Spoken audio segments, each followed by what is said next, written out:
I'm super stoked about this. This is like what I live for. And other than that, my intention is just to show you guys how this crazy sheet works. I'll pass it to Lauren. Yeah, I'm gonna submit some parameters. My intention here is just to listen and support, and like maybe I'll like learn other things and other cool ideas. I'm really excited to talk about it with everybody. I love the bouncing ideas off of each other and then like kind of like iteratively coming up with things that are better. So yeah, also I'm gonna live stream this call, so that's like my other intention, so that we have a recording of it in case you guys want to watch it later. There's something that you missed, so that we can all be a good technocracy. I'll pass it to Marco. Thanks, Lauren. My intention for the call is first to get an overall idea of how everything works, and also make sense of a bunch of numbers that I've seen on one of the sheets over there. I don't know if I will be able to submit some proposals on parameters right away. It really depends on outcome of this call and maybe I hear if we're going to have them. But yeah, my intention is just to learn as much as possible. His intentions are to learn, and he might not submit parameters. Mateo. And he passed it to Mateo. You don't hear him? Hey guys, so I totally missed the params on the PC, so I won't miss the params in here. I want to provide some ideas, so yeah, I want to jump into this. Intentions is to learn, and yeah, have a good time with all of you. I'll pass it to Ashley. Hey everybody, can you hear me? Am I muted? Okay. I just want to learn. I kind of want to watch what other people are doing. I don't know that I want to make parameters myself, but I definitely want to be a part and just kind of like listen in and see how it all goes and how it all works. And I'll pass it to Amin. Did you go already, Amin?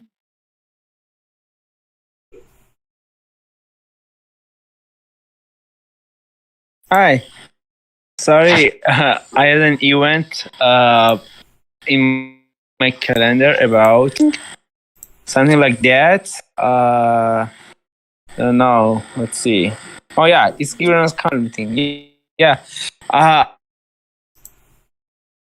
I'm to see what's happening and follow up with you. I'm in. Here is beautiful. Let's show you. Yeah. How can I rotate my... That's it. It's beautiful here. I should be... That's it. Is there anyone? Yeah. I can pass it is for you. I'll pass it to Ramin. I'm late here. Who has not gone? Ramin, can you take it? Do you have any intentions for the call? And are you going to submit parameters? Oh, Ramin, you're still muted. Okay, let's toss it to Mitch and see if Ramin can unmute. Hi there. I'm listening in on this call. If there's anything that I think of, I'll just leave some comments, but I'm mostly just here to listen and understand. And I will give it to Carlos. Hello everyone. I was invited to the meeting. My intention is to learn maybe new concepts and make sense of the numbers. Since, well, I'm learning, maybe I won't be able to submit a parameter right now, but I'll try to get more involved with the team and get to know everyone. And I'll pass it to Forrest. Yeah. Hey everyone, hope you're all having a great day. Yeah, I'm here to listen and observe and hopefully learn a thing or two. I'm not as technically inclined around liquidity mining, so I'm more in like a learning space and just keeping a pulse for project management for the Give token circle rather than yeah, like maybe proposing so many things myself. Let's see. Mitch, have you gone? Yes, I've gone. Okay. Let's see. I can pass it to Hannah. Still needs to go. Yeah. Yep. So I am here to mostly sit in and keep learning. So that's my biggest intention. And besides that, I will definitely look at the spreadsheet and like probably make a version and play around. I don't know how much I'll be able to like contribute, but I'm just gonna play around and base it on probably what Griff's poll results said on Twitter and like look at increasing or decreasing stuff. So at least just to get more familiar with it. And I think I was the last one. So unless Ramin, oh, did you get your mic working? No. Ah, yeah. Hi everyone. I'm sorry I was late. I was invited to this meeting, and actually, I don't know what's this meeting about. It would be great if you have a short description about about this meeting. Thank you.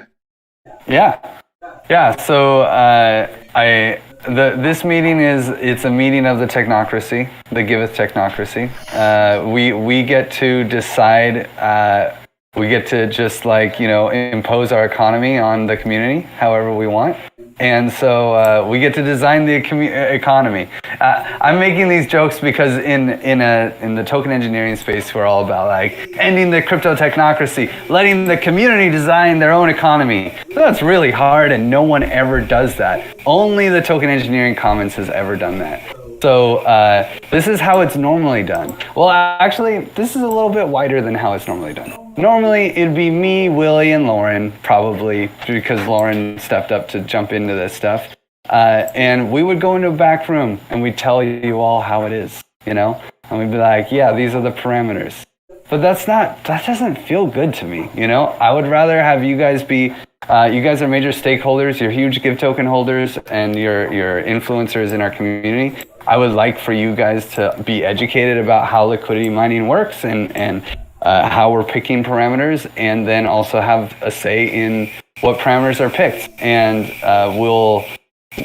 this call's purpose is to show you guys basically the spreadsheet version of our dashboard that we'll use to actually determine these parameters. And there's a link to the dashboard in the Give Economy channel.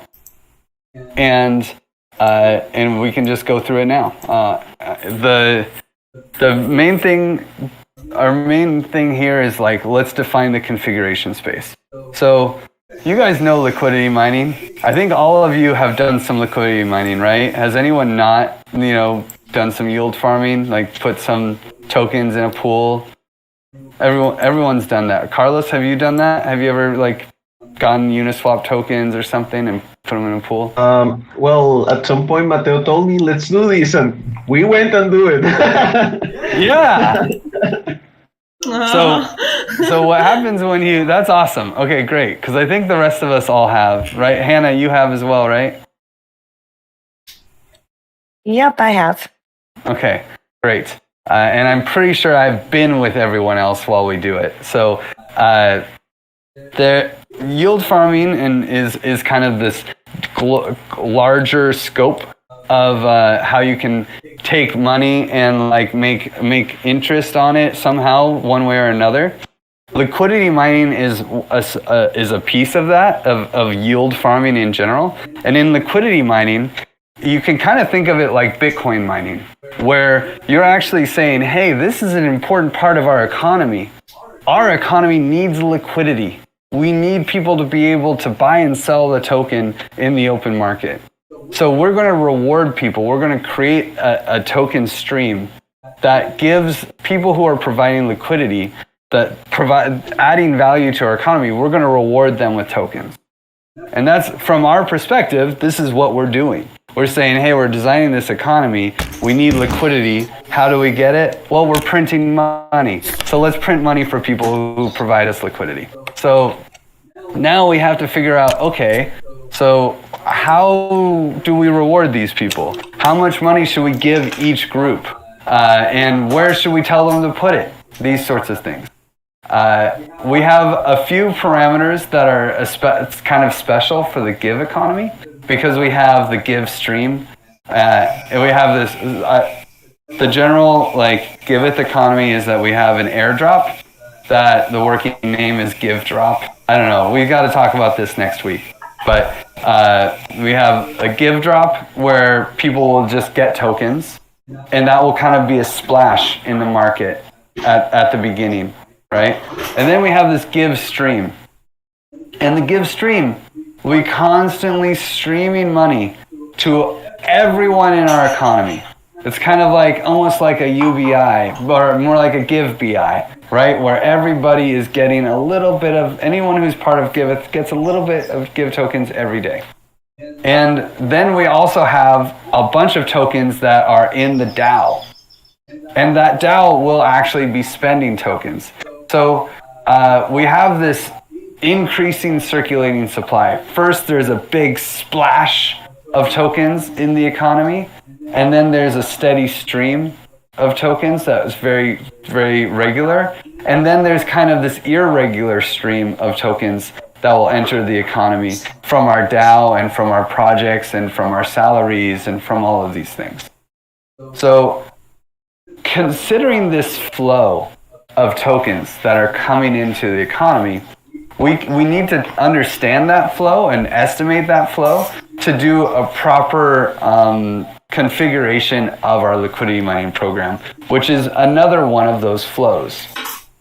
So what we did, we have this circulating supply estimate. It's not like amazing or anything. It's our best guess. We have to have something. So if you copy the spreadsheet today, then these should all be the same, right? It should be 75, 73, and 70.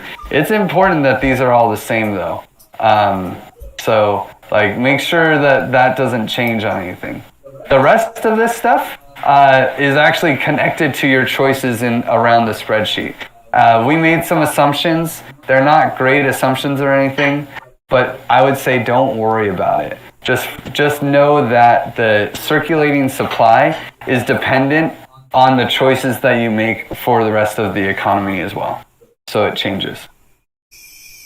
So as in like, if you change, if we go here and we say, oh yeah, the percent claimable at the beginning in the Give Drop, it's kind of like the ratio of Give Drop to Give Stream.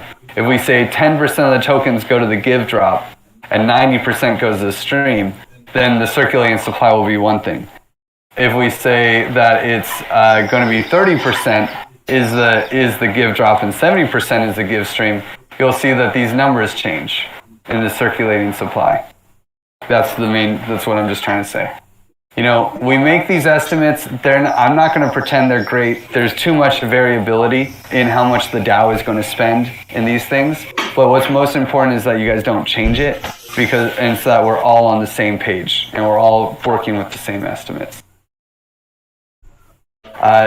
So the big questions that you can change, the things that we need to choose of how we want to configure this stuff, and it's not just math. A lot of it is social understanding. We're all yield farmers. We all play in these liquidity mining games, and we know what it's like. So let's take that, independent like experiences and put that into choosing parameters for our socioeconomic system. So there are 4 main choices. First, what percentage should go to the Give Drop, and what percentage, and what percentage should go to the Give Stream. So that was the variable I just changed, and that's here. So let's just bring this back to 10%. The next is how long do we set up the Give Stream for? So if the Give Drop is 10%, that makes the Give Stream 90%. And do we give those 90%, does that 90% happen in 3 years? Is a linear stream? Does it happen in 10 years? Does it happen in 1 year? That's up to us, you know? Now, and everyone has opinions. So, you know, our default is 4 years. Then there's like this other meaty question is how much goes to each pool? So we'll have these 5 different pools. There's a Uniswap pool on Ethereum. There's a balancer pool. And the balance of Uniswap pool is 50% give tokens, 50% Ether.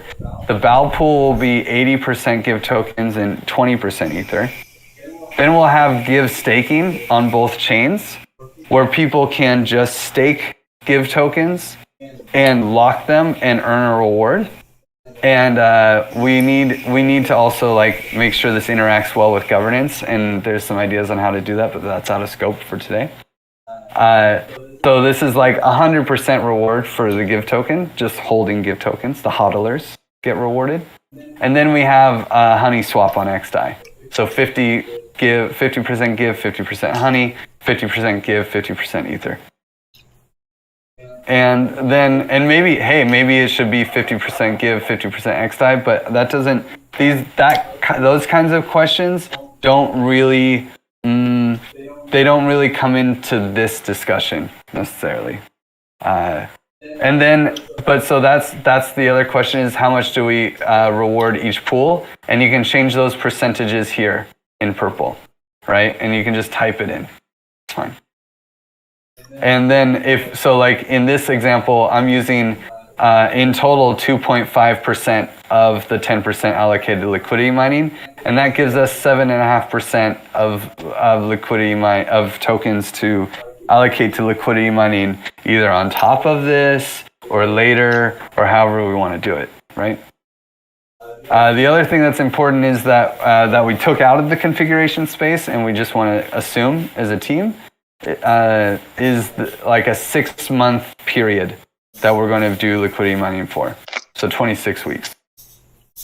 And that's just, let's just go with it. It feels right. We'll learn so much during the first 3 months that then we'll have 3 months to implement a new version and then and execute it.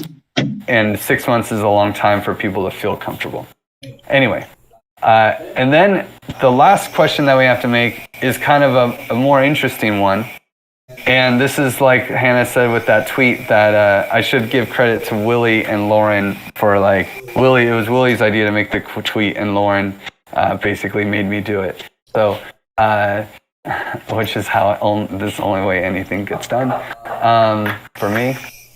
And this is like, how do we distribute the rewards over time? And so this is this purple row up top. And it could just be like 1 divided by 52. Oops, I guess I have to say equals. It could just be the same every week, right? And if we do the same every week, fine, cool. You know, then these are the results that we get, and it changes the calculation. The last week will always be 0 because we're kind of just the way the sheet starts at 0. So it's 26 weeks, 0 through 25. And then that gives certain results, right? And you can see there's kind of these 2 different calculator sections. Okay, before I get too deep into the weeds, the main thing is that every week we can have a different percentage of the total amount distributed across the pools. And the way that this calculator works is it just kind of assumes the average APR for all of the pools. And if you change how much goes to one pool here, and you say like, okay, let's make this 5%, right? That will end up changing this ratio right here of the like what percentage of give tokens are in the pools on average. And so we're kind of just combining all pools into one pool and really looking at a global level, a high level view of how the APRs are created. Before I go into this, I want to give some space. Before I go into the weeds of this crazy, horrible spreadsheet that I'm about to show you, I'm really sorry about that. Do you guys have any questions about these four questions that we have to ask ourselves?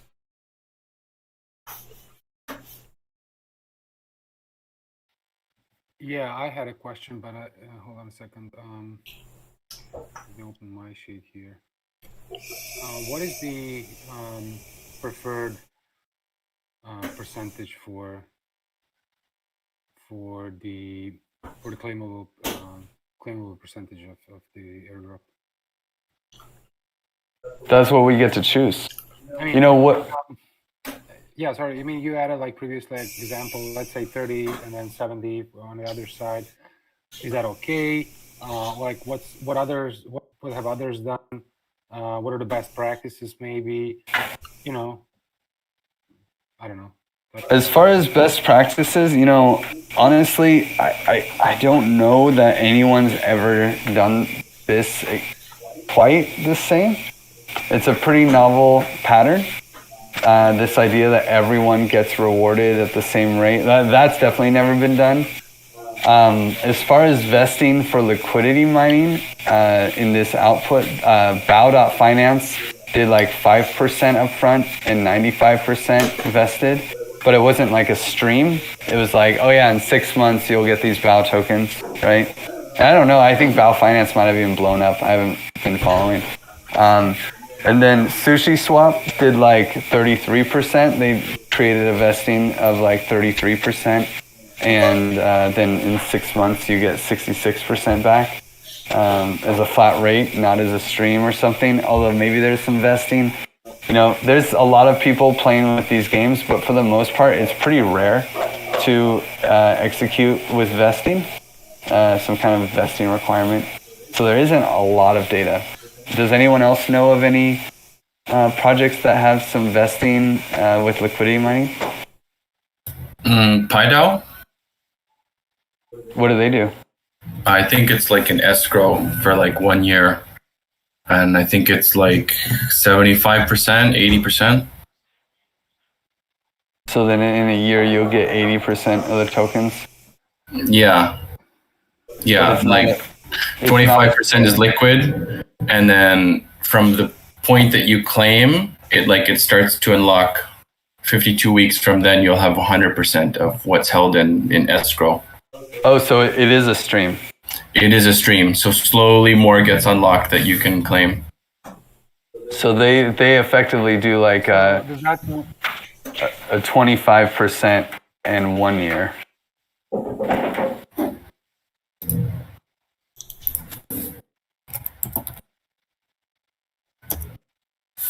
What were you going to say, Marco?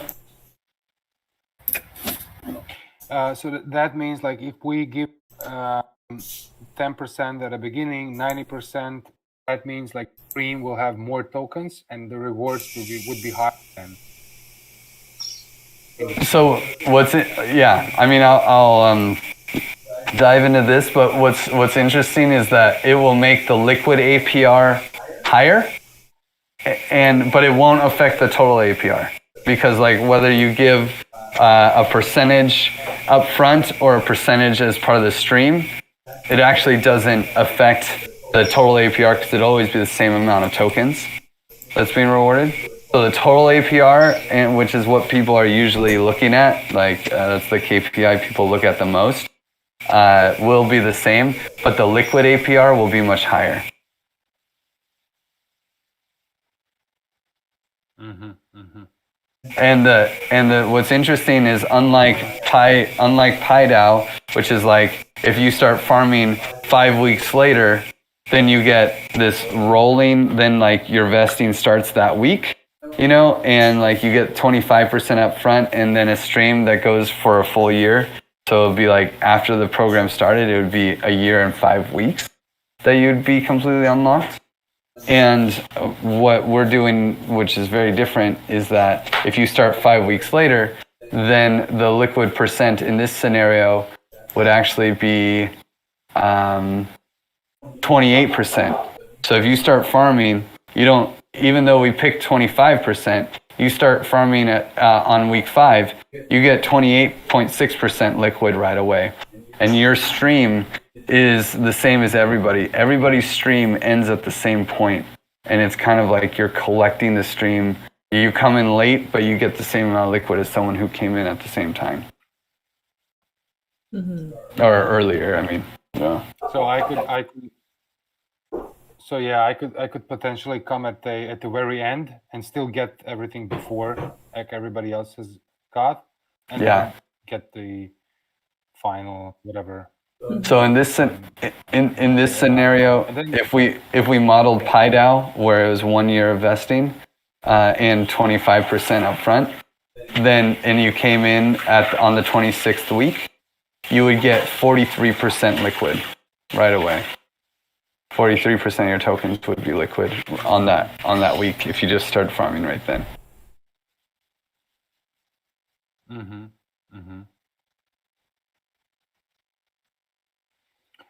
Any other questions about any of these 4 questions that you have to answer, that we as the designers of this economy have to answer? I have a question about distributing after. We aim to give people who has donated to Giveth the token back. Give token to the donors. So and then some maybe 1 week we don't have much donation, but at the end of the month maybe the donation steady rate of donation in every week. So how we can handle it? For instance, if I donate 1K in 1 week, we can get double. So I'll answer. You're breaking up a lot, but I'll answer this question, but it's out of scope of this call in some ways. But the idea with givebacks is that there would be a pool of funds, and that we would. I would say we haven't fully designed it yet, honestly. But at least my initial idea is that there'd be a pool of funds every week, and we know like every week this you'll get 10,000 give tokens, and if not very many people donate, then the rest of those funds will go back into the pool, and then we can decide to make it larger next week, right? Be like a percentage of the pool, which is kind of what I would prefer. It's like, hey, we just always do 5% of the give back pool every week or every 2 week round. Do 5% of the give back pool, and then as tokens are not claimed, then they go back into the pool, and the pool gets larger or smaller. But we'll see how it goes. What's interesting though, and where it does relate, is that these answers here are not just for liquidity mining; they're for everything. If we have a higher number here, then we have a higher give drop, right? People get more tokens liquid at the beginning. If we have a higher number here, then the give stream lasts longer, or is much shorter, right? And this is up to us. So it affects liquidity mining, but these decisions are really about us and how do we want to structure the give economy. And this is why we're all major parts of this economy, and so all of our opinions matter. I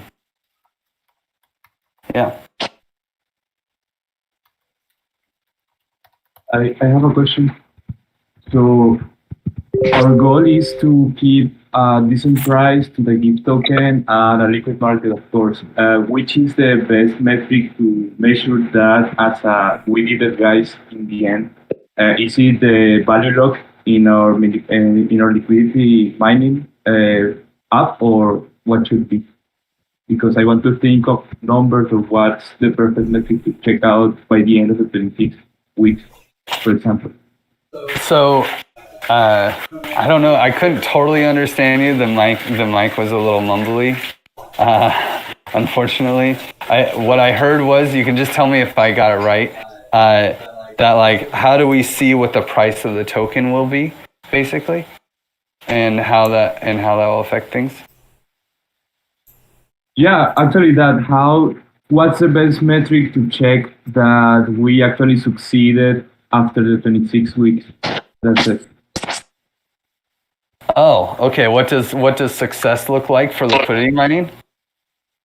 I would say the best metric for designing a good, well, it's hard to say, right? But definitely having a certain amount of liquidity in the pool, and the price of the token, the percent of circulating supply in the pools. I think the success metrics might be a little messy because we have competing programs. We have givebacks, we have gardens, we have liquidity mining, and we have give donations. Give tokens could be used as donations on our platform, and so it might be in some ways like liquidity mining success could take away from Giveth Garden's success, right? Like if everyone has all their tokens in liquidity mining and no one's voting on the give, how to design the economy and where we go forward, then that's not necessarily good either, right? So I don't know. That's a great question and probably something that we should talk about in our group calls next week. What does success look like? Okay, I want to dive in more because. No, go ahead. No, sorry, I was just thinking about the CAD simulations and maybe how we can make something like that and see and check out simulations in the long term and see what should be good metrics. Just having that in mind. Yeah, I mean, I would say after we launch, sadly. But yeah, I do think it's a good idea to, we'll have a lot of float to continue to, push this economy in one direction or another. Like at least in this scenario, for instance, I'm only using 2.5% of 25% of the 10% that we allocated to liquidity mining. I will also say that once we solidify these numbers for liquidity mining, we will probably need to just revisit all of the numbers a little bit with a better knowledge of what we're actually doing. For instance, we had conviction voting DAO as one of our things, but we're just going to have that straight out at launch. Things have changed. So once we solidify our liquidity mining plan and really solidify the vesting and claimable give drop percent, then we can also revisit this a little bit and make sure that this feels good to everyone with all the new information. Okay, so I need to go into this spreadsheet before, and I would like to leave a little bit of time for questions. So I just want to show you what's going on here. So there's kind of three sections, right? There's I guess four. There's the header, and in the header there's some, there's some numbers at the top. Most of these numbers are just I put them in the top of the spreadsheet for ease of doing calculations here and checking the work, but they're all coming from equations in other spreadsheets. This is the main spreadsheet where we configure everything. So really in fact, I mean, I could just hide these first two columns first two rows because they really don't matter, but they're also pretty informative, right? Total tokens, total give tokens to give, right? For liquidity mining. And then there's just some nice numbers here that are useful. What's the initial circulating supply? Pulling over some of the important variables from the other spreadsheets. This is your major configuration. This is really the only numbers you should change in this spreadsheet is in row 3. And you can, and you always want to make sure that it adds up to 100%. And then in this next section is where we have the estimated circulating supplies. This is the estimated circulating supply from this spreadsheet here. And this is the estimated circulating supply that's being added from liquidity mining. And then this is the total estimated circulating supply. Now, I feel like I should just hide some of these numbers. They're not that useful. like, so maybe I'll just like, these are like, this is like math stuff, you know, and it's kind of important, but not nearly as interesting as these other ones. Right? These are like interesting numbers, but the real numbers are right here. Right? So it's like, I'll make these green like this, and I'll make this one really green. So like these you can ignore. The yellow ones are things that you can set. Let me get rid of these yellow. Sorry, I feel like this should have been done, but I'm learning as I talk to you guys, so sorry. Trying to make this a little bit easier for you to play with. So like this yellow, this is actually a number you can set. It doesn't affect the future. It's kind of just like, so you can see like, okay, let's say that I want our liquidity mining program to always have 300% APR. Like what would it take in each week for it to have that APR? And the most interesting thing in this first section is the percent of circulating supply pooled. So to have a 300% APR, 81% of all Give tokens that exist, that are available to be in the pools, would need to be in the pools. That's a lot, right?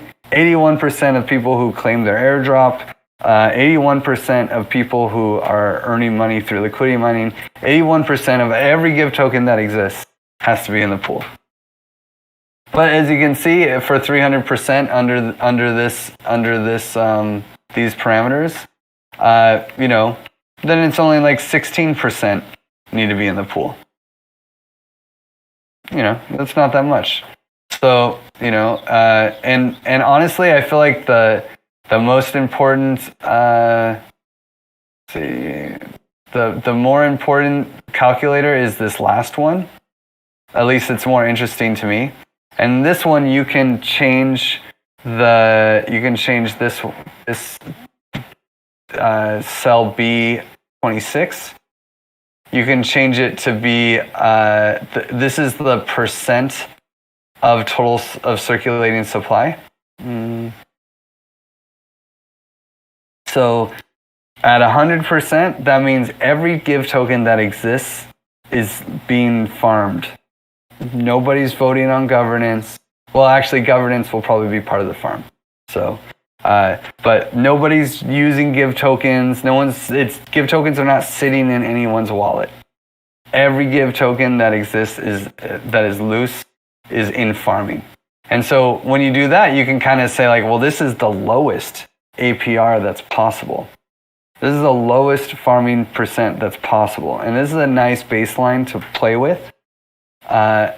And then you can see, okay, the lowest possible under this parameter set is like, you know, it'll even out at 48%.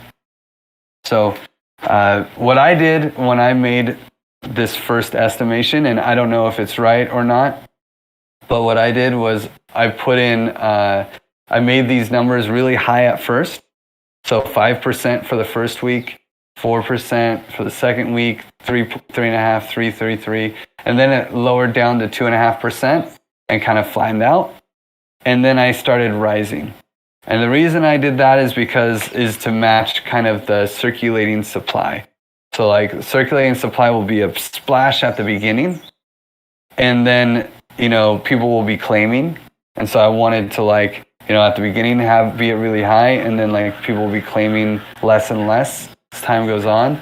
But then the Give stream is flowing. Our DAO is spending money. And so now the circulating supply is also growing. So I have this kind of supply curve that goes like this, right? Or this issuance curve for liquidity mining that kind of goes like this. And my goal when I did this was to even out the percentage, the APR. So I made it increase in a way where it evened out, so like this floor is flat, even though the circulating supply is increasing, according to our estimates. Well, that's for sure going to happen. So the liquidity mining every week over week increases go with it.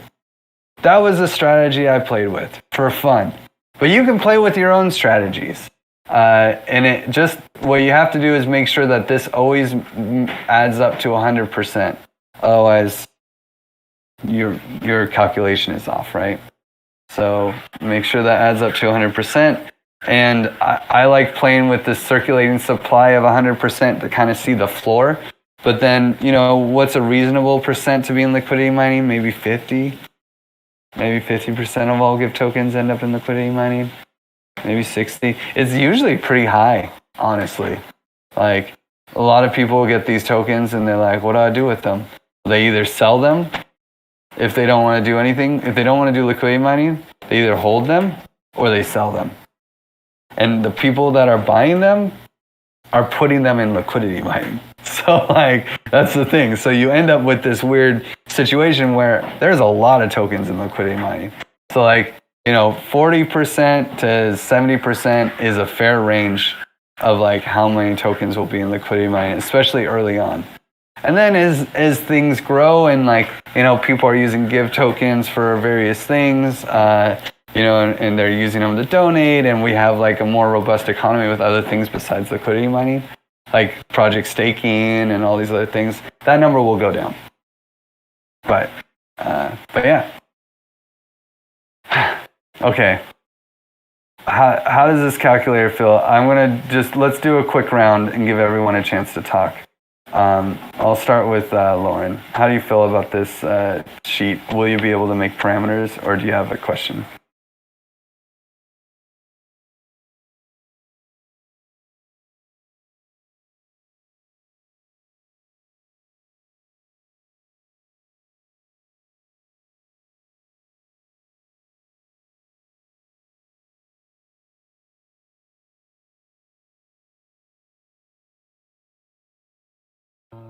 Okay, need to find a mute button. Yeah, that was informative right now. I still think I need to make sense of the liquidity pools and the percentages over there. And also, I was wondering why would it be like from like more a psychological perspective to give out rewards, like to increase the rewards over the time rather than decreasing them.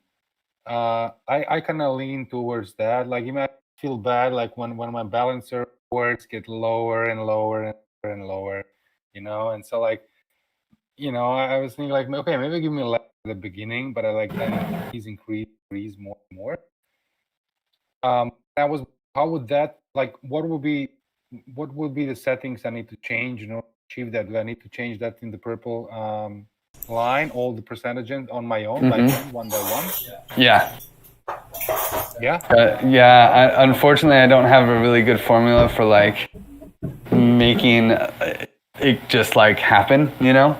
So you just got to change it week by week, and maybe like the easiest strategy for changing it week by week is to have like some free float, like have like the first week you know that you're going to do something weird the first week, and then like and then make a formula for the rest, and then like to tweak it so that it's exactly 100%, you know, like just yeah, this, in fact, that might be a good formula to just be like.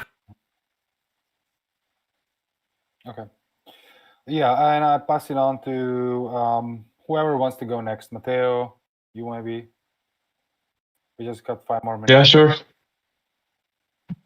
I don't have much to add. I want to get my hands dirty on it and see how it goes. I was thinking what you mentioned, Marco, on the psychological effect of reducing the rewards. If we increase it, it should be like the anti-FOMOing. Instead of fear of missing out, you just want to jump in because you'll have something fun to do all the time. So I'll think about that. It's quite interesting.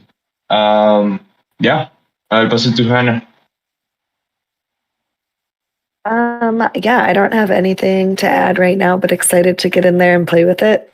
But your explanation made sense and it's a lot more clear. So thanks for that, Griff. And let's see, I will pass it to Forrest.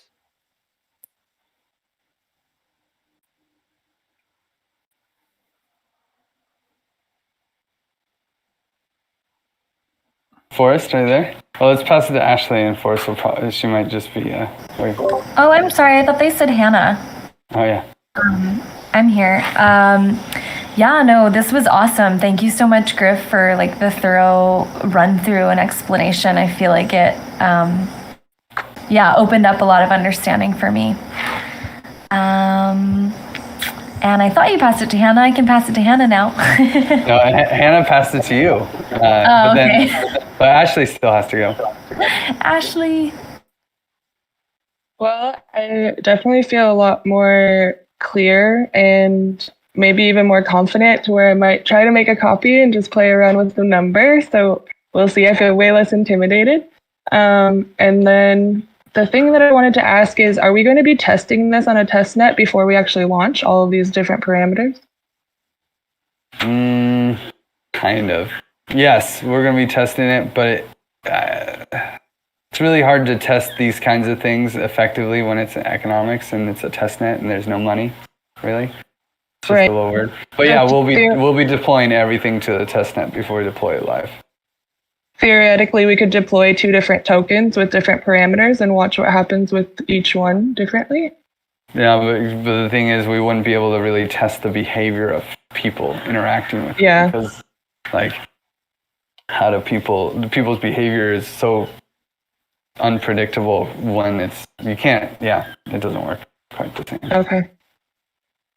And yeah, so that was really my question. I think, Mitch, did you go? You saw that? No, everybody's ringing my doorbell today, so I had to step away. I think there's a lot of interesting parameters that we could pull from this, but just like Lauren, I need some more time to look at this thing. But yeah, it looks great. I love this. This is awesome. And I love that, we kind of have a curve here somewhere with like the weekly distribution. And I think there's lots of fun things that we can pull from this. I'll give it to Hannah. Hannah went. Amin, I think, needs to go. Yeah, okay. I'm the last one, I guess. Thank you, Griff. That was fantastic. You did a great job. And token engineering, personally, I'm always a holder most of the time. Don't trade much and then play with my tokens much. So I don't have any valuable comments on that. But it was my pleasure to be here. Yeah, thanks. Everyone has gone, yeah? Yep. Thanks for dropping in. Amin, on your weekend. I really appreciate it. And also, guys, with Marco and Matteo, you guys were talking about how do we need to have a lot at the beginning? And I would say at least for the first week, when everyone wants to sell, when everyone just got given free tokens, and there's a lot of people who are like, oh wow, I don't really care about Giveth. Some people just won't care, and I need the money. So they'll sell. We really need to have at least that first week a nice strong liquidity pool, liquidity mining, to make the people want to buy it from the people who want to sell, because they're like, oh wow, look at this yield. It's kind of this okay, look at this free money. And then everyone else is like, oh, I didn't get any free money. Look at that yield. Oh, wow. Okay. And then there can be that little trade. So that people who we give money to, hey, if they need the money, more power to them. They should we love them. They should be able to sell. And then people who want to speculate, they can come in and buy it from those people. So it's a win-win. Maybe I missed this, but how are you bootstrapping liquidity? By printing money and giving it to people who put liquidity. Okay. So the initial liquidity behind the token? None. So it's going to start from just what we give them, and then trading will create value. Yeah, and so then we say, well, yeah, there's no liquidity to this token. We're not going to put any money in a liquidity pool ourselves. I will put when I get my give drop, I will take some of my tokens and put it in, and I will be earning some yield. I'll be liquidity mining like a mofo. Are you kidding me? But probably I'll put most of mine in 100% pool, right? And that's where we get this we have this kind of thing where it's like, okay, how much do we reward the holders, the people who just want to hold and earn yield, versus how much do we reward people on mainnet Ethereum, versus how much do we reward people on XDAI? Maybe we want to keep people on XDAI, so we do like 0.6, 0.6, you know, or sorry, 0.06. 0.006. There we go. You know, and we do less here because we don't care about mainnet. I don't know. Like, that's up to us. We can decide these things. And this is another configuration space that gets a little weird, you know. Drop, guys. Oh yeah, same. Thank you guys. Hey, just so, I don't know if all of you caught this in the Discord, but Metagame is having a community call right now, and Danny and Kai are there representing Giveth, so I don't know if any of you wanted to jump in over there, but I think that's where I'm headed, but I wanted to let you know. Cool. Thanks, Sesh.